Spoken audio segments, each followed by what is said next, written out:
Yo, what's up guys? Welcome back to the channel. In today's video, let's talk about how to send automatic reminders for overdue invoices in QuickBooks. It's going to be a quick one. We're not going to waste too much time on this, so let's get straight into it. The first step is to enable automatic reminders. Click the gear icon, go to Account, and then Settings. Select the Sales tab, scroll to Reminders, and then click the pencil icon to edit. Toggle on automatic invoice reminders and then save and done. Step 2 is to customize reminder settings. Go to Settings, Recurring Transactions, and Reminders. Here you can edit when reminders are sent, for instance 3 days before due or on due dates or 5 days overdue. Set the email subject and body to match your tone. Click Save when done. Step 3 is to apply reminders to invoices.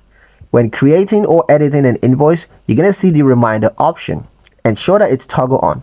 QuickBooks will now automatically email your client based on your chosen schedule.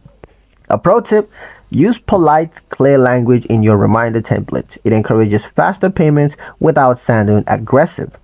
And that's pretty much it for the video, guys. Hope you liked it. Hope you found the information here useful enough. If you did, like, share, and subscribe for more helpful tutorials. Thank you guys for watching, and we'll see you in the next one.